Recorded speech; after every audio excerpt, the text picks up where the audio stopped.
Hi guys, my name is Kelsey. And my name is Becky. And we're the Sorry Girls. And today we have something a little bit different for you, but it's very holiday appropriate, and we cannot believe how well it turned out. Baby tears. Baby mama DIY tears for accomplishing this. So proud of ourselves. We thought of this idea like over a month ago. Yeah. We were like, this would be awesome to do. Is it even possible? Is it possible to explain it to anyone else? And then we pulled it off and we're so happy. So today we have a DIY faux fireplace / mantle.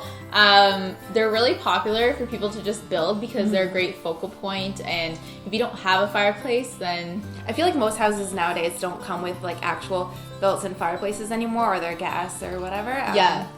So our apartment obviously didn't have one at all, and we just wanted something like, it's so festive to have a nice fireplace to like put your stockings on and decorate. And where's Santa gonna come in? This is especially good if you're a family and have kids and you want to tell them like Santa comes through the fireplace, and they're like, but we don't have one. Yeah. This is the perfect way to do that. Yeah, exactly. So in this video, we're going to show you how to actually build the mantelpiece, and then we have another video showing you how we styled it and made it all look pretty. So that will be coming up next for you. But here's how we built it from scratch.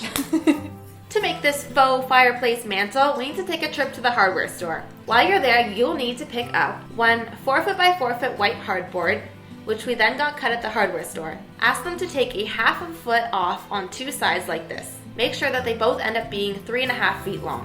You'll also need to get a rectangle cut out of the middle that is 2 feet wide by 2.5 feet tall, which will leave you with 3/4 of a foot on each side and a foot at the top. You don't need this middle piece for the mantle. Next, you will need one 2-foot by 4-foot white hardboard cut directly in half lengthwise, making each piece 1 foot by 4 feet. You'll also need two 2x3s.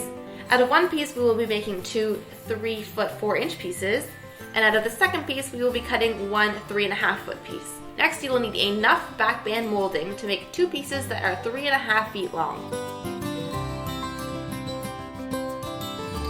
You will also need at least 6 feet of 3/4 inch crown molding trim that we will cut into pieces later. And we also picked up two 8-feet pieces of 1/2 inch crown molding trim, which we will cut into pieces later as well. Sounds like a lot, but in the end, this is all you'll need in a total to be less than $50 Canadian. To start, we're going to build a base frame. Using our 2x3s, we used our two shorter pieces as the side and the 3.5-foot piece across the top. Make sure that when you're attaching your top piece, the widest side is parallel to the ground, so that each side ends up being 3.5 feet total. We used 2.5-inch screws and screwed in 2 on each side. Next, place your frame on the ground. We used some finishing nails to attach our front piece to our base. While doing this, try to keep your nails as close to the edge as possible. Next, flip your mantle on its side and nail one of your 1/2 foot by 3.5-foot pieces to the side, making sure that the corners match up nicely. And repeat this on the other side.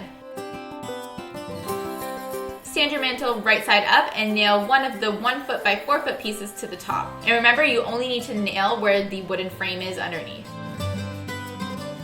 Next, using some wood glue, take one of your backband pieces and add some glue onto the widest side of the inside corner. Attach to the corner of your mantle with the decorative side facing the front, and we used some tape to hold this into place while it dried. And repeat this on the other side of your mantle.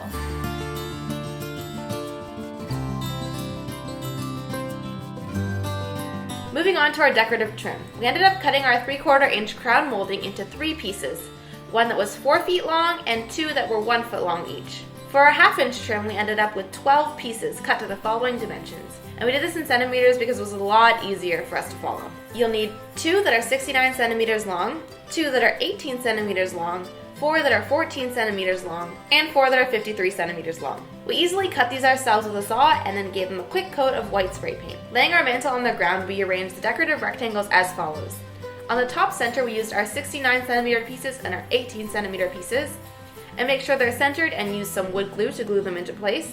On the sides, we used our 14 centimeter pieces and our 53 centimeter pieces, and use wood glue to glue them in place as well. Again, we added some tape to hold the pieces in place while they dried.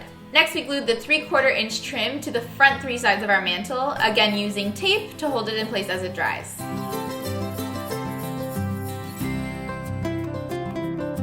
Once everything is dry, you can take off the tape. And as a final step, we went over any exposed nails with some white paint. This is what the front and the back of our mantle look like in the end. And seriously guys, we are not carpenters by any means, but obviously the more handyman knowledge that you have, the better you can make this look. But we are super happy with how it turned out, and we used as minimal materials as possible. As another option, you can also add the second 1 foot by 4 foot piece of white hardboard to the bottom as a base that completes the look. And to see how we styled our mantle for Christmas, make sure you click this video right here. So that's how we make our DIY faux fireplace. I'm so happy with how it turned out. It's really not that bad at all either. Like, it's so simple. All it is the frame piece that you have to build underneath, and then just putting the pieces on the outside. Yeah, it was, once you have the materials, I was like, Becky, how did this take us like a day to do?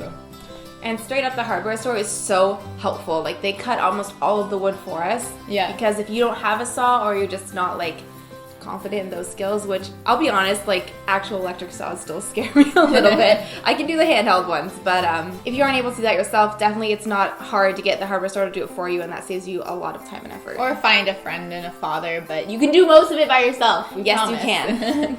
And obviously, like, just a huge disclaimer that this is not a fireplace. Do not burn wood in it. No. And it's also, like, since we kind of built it just kind of one-sided, it'll stand up and everything, but you know, if you start putting heavy things on top of it, you're definitely going to want to reinforce it by like attaching a bottom piece, maybe attaching a back, attaching it to the wall. Exactly. If you have children that might pull on it, or you have pets, or you want to put heavy things in your stockings, like all these things might be things to think about enforcing it a little bit better than we did, but for what we're using it for, it's totally fine. Yeah, and I think just, even adding a back piece, and then the floor piece, and then just nailing that back piece to the wall. Oh yeah. Like, think about a tall, heavy bookshelf. A lot of people attach those to the wall to make sure they don't topple over. So it's the exact same thing with this fireplace. Exactly. And like we said, we have a way on how to style this fireplace, because on its own, it definitely needs some sprucing up. And oh my gosh, once we put all the Christmas decorations on it, I was just like, oh yes. Oh yes. This is my new Christmas tree. I don't need a Christmas tree. And we did a little sneaky styling on how to actually make it look like you might have a fire in the fireplace, but not actually a real fire. So make sure you watch the video coming after this so you can find out how we did that. Yes. Thank you guys for watching, and if you like it, like it. And if you love it, sub it. And we'll see you next time. Bye guys. Bye.